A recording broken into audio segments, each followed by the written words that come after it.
As you guys know, this year I am going to be a father, but there is a bit of a backstory to it. Me and Linda, we got married in September.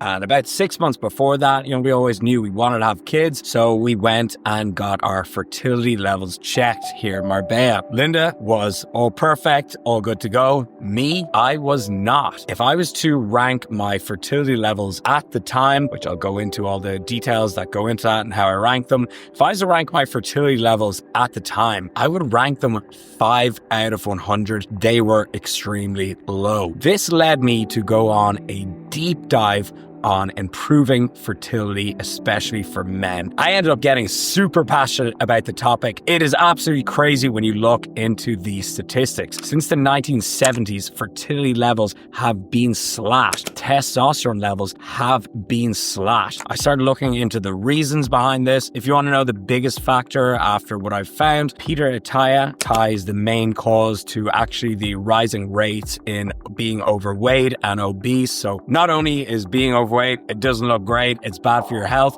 but it also tanks your fertility levels. So being lean, being healthy, more important than ever. Elon Musk also talks about a lot how this huge drop in fertility levels have also caused population decline. People are not having enough kids. This topic is actually crazy, and it's not something that I looked into before all this. And as men, we don't like to hear that our sperm count, our testosterone, our fertility levels are low. It hits us in the manhood. And I was super worried. I was super scared. I'm not going to be able to have kids, which is essentially the meaning of life, is bringing more life onto the planet. So it was a huge shock for me. So I went on a fertility maxing mission, and we're going to go through my protocol right here. I actually put up a story about this on Instagram, and I was shocked at the amount of replies I got. So much requested video. To my surprise, let's get into it. Fertility maxing protocol. Let's all make some babies and of course improve our health in the process. Let's get into it. All right, guys. So on this channel,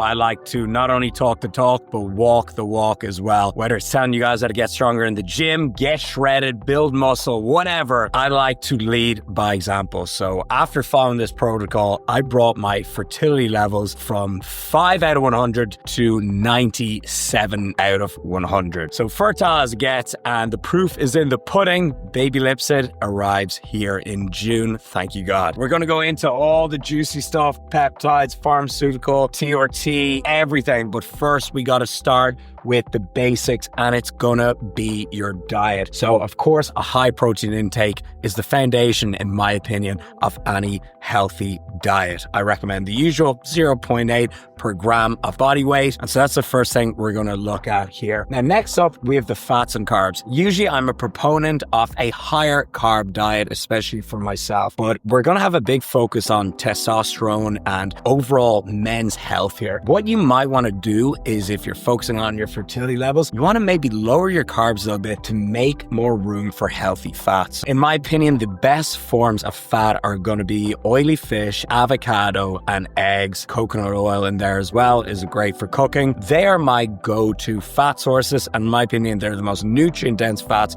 and they're going to have the best contribution to our testosterone and also our fertility. Typically, I recommend 0.8 grams per pound of body weight, and then typically I recommend 20% of your overall calorie intake going towards fats. In this case, you might want to lower the carbs a little bit and up it to 30% off your overall calorie intake. And then the rest of that goes towards carbs. So a lot of the best nutrients that you want to get into your diet, they're going to be listed here in supplements too, but of course it's always better to get those through your diet. So for example, zinc, oysters, fish, pumpkin seeds, anything that is heavy in zinc. Another one is vitamin D, so dairy-based foods is another great option as well. Next up, we have avoid processed foods. And the reason I've written that down, I can be a bit of an IIFYM bro. Usually I say 80% of your diet should come from whole nutrient-dense foods, 20% for some fun stuff, a little bit of leeway. In this case, if you're really focusing on your fertility levels, you want to make every single calorie count. So let's just say you're on a 2,500 calorie diet. You need to make every single calorie, every single kcal as nutrient dense as possible if you're serious about this. So of course, diet, follow a healthy diet. That is pretty obvious, but I would say to concentrate more on healthy fats, key nutrients that I'm going to list here below, and make every single calorie count, avoiding your typical overly processed foods. So next here we have supplements. A good multivitamin is always a nice insurance cover, as I like to call it. So a good multivitamin will cover all bases. I like to call multivitamins nutrient insurance. And the way I like to take a multivitamin is not through capsule forms. I think it's better to take it in the form of a greens powder. So the one I use is Ghost Greens. Of course, you can use code Lipsett for 20% off. Next up, we got omega-3, and there's a lot of omega-3 products on the market that are just trash. They're not using high quality fish oil sources. So go with a reputable brand, and don't be afraid to spend a few extra euro just to make sure you're getting a good brand and a high quality omega-3 source. Next here, we have vitamin D3. And now a mistake that a lot of people make is they'll take a vitamin D tablet, they'll go to their pharmacy or whatever, and they'll get it, and it doesn't have K2 included in it. And D3 without K2, it is not nearly as effective. So if you are using a product, a vitamin D product, make sure that it has K2 in it as well. A lot of them that you come across will already have this. So just make sure that it says vitamin D3 and K2 on the label. So next up, we have zinc and magnesium. And what I go for here is a good old ZMA supplement. And I take this before bed. It's going to help you get into a deep sleep, which is, of course, super important as well. But it's also going to look after your nuts. It's going to look after your sperm quality as well. So two very important nutrients there. If I was to choose any nutrient here from food or supplements that enhances your sperm health, it's going to be CoQ10.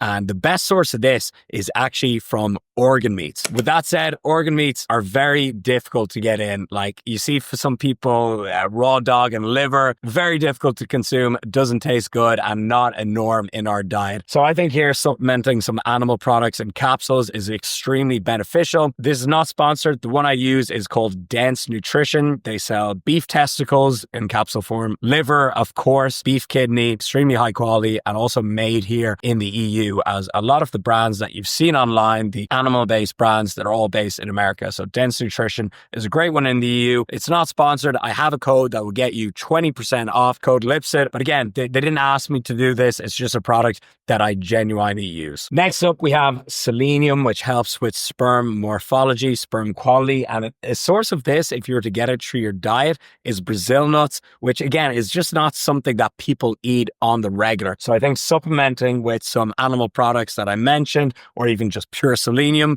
is extremely beneficial, as it is difficult to get in your diet. So down here, we've got a few supplements that you've probably heard Andrew Huberman and the likes recommend. Now, these are touted as testosterone boosting supplements, but I'm not completely sold on that. Like, it's not the equivalent of pinning tests, for example. I don't think you're going to get huge testosterone boosting results from these, but the ones that show a little bit of boost in sperm quality and testosterone are ashwagandha, also good to help relax in the evening before bed, Tongkat Ali, and Fedosia agressus. Down here, we have inositol and astaxanthin, quite hard to get into your diet, and they're very sperm specific. So they're good at enhancing the DNA of your sperm. So that is diet and supplements covered. And now we're on to the more exotic stuff. We have peptides and pharmaceuticals. So a peptide that I found out about when I went on this journey, and it's hard to not remember the name. It almost sounds romantic. It's a baby making peptide for sure. And that is Kisspeptin 10. What Kisspeptin does, it actually increases your GnRH, which stimulates your FSH and LH, which are extremely important hormones for reproduction. And then down here, we have FSH, not to be confused with follicle stimulating hormone, but this is actually pholitropin. And what this does is it enhances your Sertoli cells, which helps with sperm maturity. Last but not least, we have injectable L-carnitine, and this thing is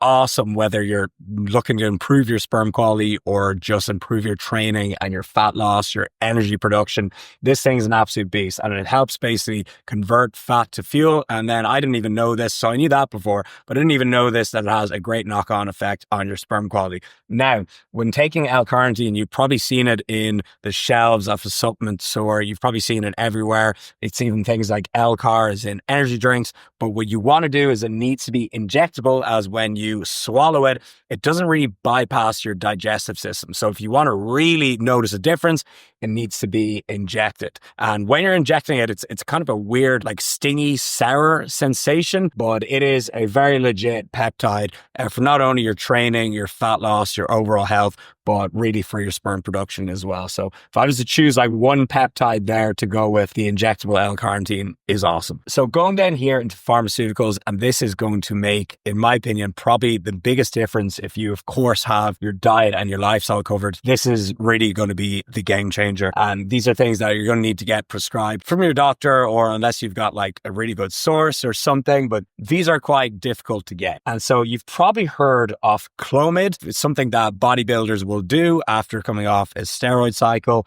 HCG is another thing that people run with a steroid cycle, or they run with TRT to stop their balls from shrinking and to stop themselves from losing fertility in the first place. If you're running TRT, or you're competing, or even if you're natural and you're having trouble with your fertility levels, HCG is kind of the first port of call. And like I said, if you're competing, running TRT, it's good to run that alongside it from the get-go, or even before you start TRT would probably be the wise option. So you're going to need to get that prescribed from your doctor.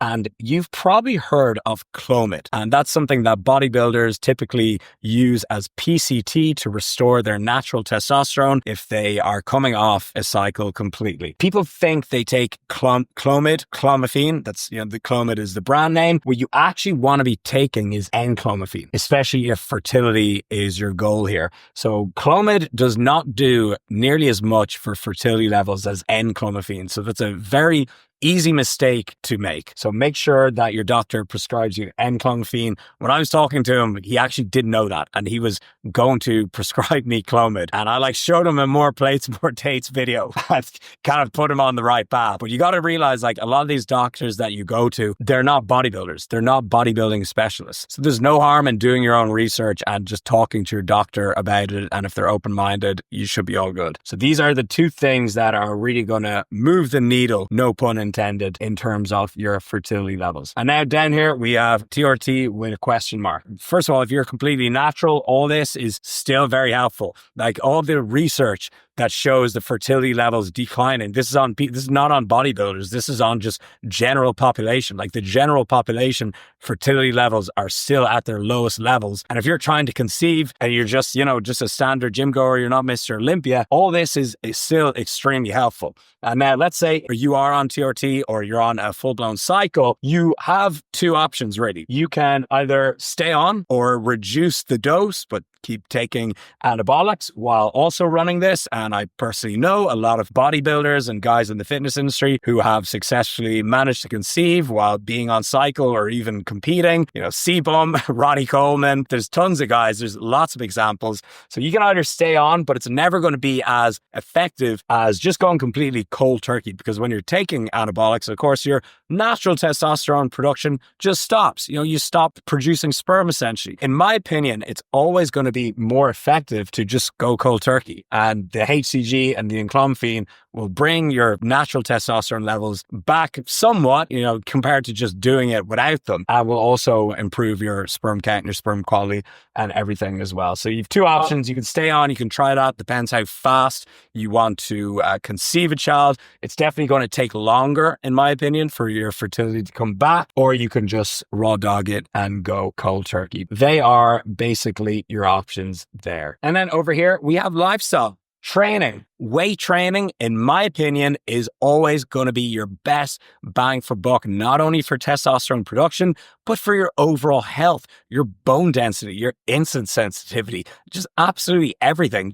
It's even not getting injured in a car crash. If you have muscle, you're more likely to not get injured and sort of survive.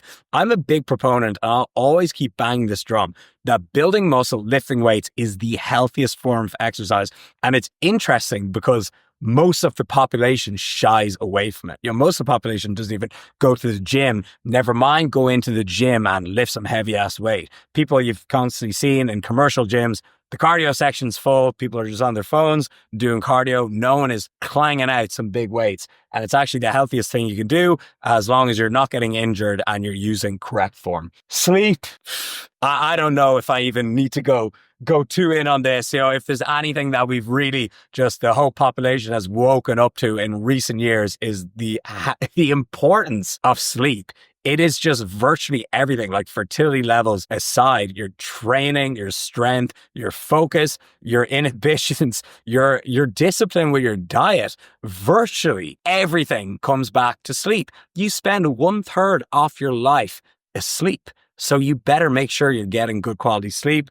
One thing that I've done in the past year is I've started using a Whoop to track my sleep. I've tried out like Oura Rings and Ultra Human as well, and they're fantastic too. They track it accurately. I already got a wedding ring on here. I don't like too much rings on my hand. So the Whoop, I barely notice it. And of course, there's a link in the description box if you want to get your first month completely free. Nothing to lose from just trying it out. If you don't like it, you don't see benefit from it, it's just free. You just send it back and that's it. And then so here we have stress management as well. And when people always ask me about stress management, they're like, what do you do to manage stress? Like it's kind of a vague thing. The things that I do that come to my mind is meditation and breath work. And they're two things that I try to do as much as possible. Breathe through your nose as well is something, you don't want to be a mouth breather. It's something I find very effective to consciously breathe through your nose. But at the end of the day, with stress management, it all just comes back to sleep.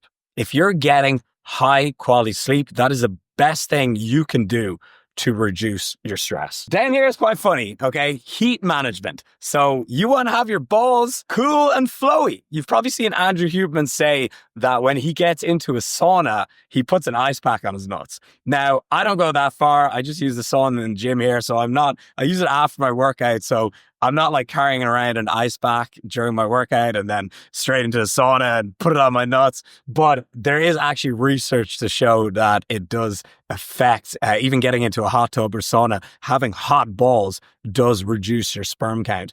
Another one I found interesting as well, I haven't looked at too much research on this, having your phone near your balls, near your nuts, the radiation can reduce the sperm count. And we've always got it in our pocket, or even some people when they're driving, I'm guilty of this too, they put it in between their legs when they're driving around for hours. So that's something to look at as well. Like keep in mind the environment that your balls are in pretty much. And then next up here, we have toxin avoidance. So of course, the usual culprits, alcohol and cigarettes, just absolutely terrible for your health and specifically your sperm health. Something that I did a deep dive in recently, I didn't know this, is cannabis. Now, I just am not a fan of weed. It does not agree with me. I smoked it a few times in my teenage years. It just makes me feel so weird. It makes me feel out of it. But I've seen some recent research that it absolutely slashes your sperm count. And it also slashes your testosterone. And to be honest, people think that weed is this harmless drug. I've seen people personally, I know them, that have been reduced to zombies. They have been addicted to weed. They become reliant on it. They have it every single day and it's part of their routine. They're essentially addicted to it. People say it's not an addictive drug. It's an addictive thing. You can get addicted to anything if you rely on it. You are forced to do it every single day. So weed, I didn't even know until recently that it absolutely kills your fertility levels. So, I don't know what to say. I understand that it's legal in a lot of places. I understand, I still think alcohol is a lot more dangerous and I think it's worse for society, but I would definitely not encourage it. So fertility levels and weed, not good. Another one that you've probably seen recently in news or on Twitter or whatever is microplastics. And now I think people take this a little bit too far, that, they are afraid to touch receipts. I'm like, how do you get out of the car park? If you get the ticket and you're not touching the receipt, how do you get out of the car park? I think some people freak out a little bit. When I go into Mercadona and they hand me the receipt, I'm not going to look at the person in disgust and be like, get away from me. I think there's some things with the plastic avoidance that is just a little bit too far. But if you can, use glass Tupperware, use a glass bottle to refill your water. Don't use a plastic chopping board. The wooden ones, they look nicer anyways. I think there's a few things that they won't impact your day-to-day life. And I think that's worth it. But if it's something like touching receipts, I know there's some research, and Andrew Huberman, Joe Rogan have had guests on that say it's the worst thing in the world. But I think if it's just like unsustainable and unmanageable, that it's not worth placing too much emphasis on. But if the exposure to these toxins and these plastics, if it's an easy win that doesn't affect your day-to-day schedule, I think then why not do it? Finally is the testing. And this stuff, it's mainly for your doctor, but these are the things you want to get tested for. So your total testosterone, your free testosterone, your SHBG, sex hormone binding globulin, FSH, LH, estradiol, so your estrogen, your prolactin, your TSH, and your DHEA. So all this is mainly just for your doctor. Basically go in and say, doc, test me for absolutely everything. And now the things that you want to test for, they're not just your sperm count. So people will just think sperm count, like that is the most important thing. That is the biggest marker. People will go in and they'll just think that, but your motility, so how your sperm can move, and your morphology, the shape of your sperm, are also extremely important as well. So when I went in, I got my first test, everything was like extremely low. The first thing to improve was the sperm count, and then the motility, and then the morphology. But to kind of put things in simple terms, I went in month 1, everything extremely low. I started this protocol. Then after the first month, if I was to rank everything out of 100, it would be like 17 out of 100. And then after following this program for even longer, it was about month 3 or 4, I was on like 80%. And then by month 6, 100%. Baby making machine. So guys, that is my fertility journey. Super scary and kind of like a vulnerable topic for me to open up on. So please be nice about it. And if you guys have any questions, just drop them in the comments or even DM me on Instagram. I really hope this helps, as it is a touchy subject for men. And 90% of the audience on this channel are men. And so that is who I want to help. So I hope this video helped you guys out. Let's all continue the human race. Let's all make babies. And I hope you guys are also excited for my dad era and the dad content that is going to be coming to this channel later in the year. So love you guys. Honestly, thank you so much for just being with me over the last couple of years and kind of watching my journey as an adult as well. And also, before we wrap things up, I want to give a honorable mention to some channels that are excellent in this field. So More Plates, More Dates, the Pharmacology GOAT. Big shout out to Derek. Also an amazing channel that really goes into detail in this. Like, who really, would school me on all this is Vigorous Steve. So very interesting channel, all about pharmacology, anabolic steroids. And I'm pretty sure he is or was on a fertility journey himself. So shout out to him. And then there's also Peter Attia and someone else that I watched as well. It would be awesome to get him on my podcast one day. It'd actually be amazing to get all those 3 guys on my podcast. But I hope you enjoyed. Keep it real. I'm out of here. Peace.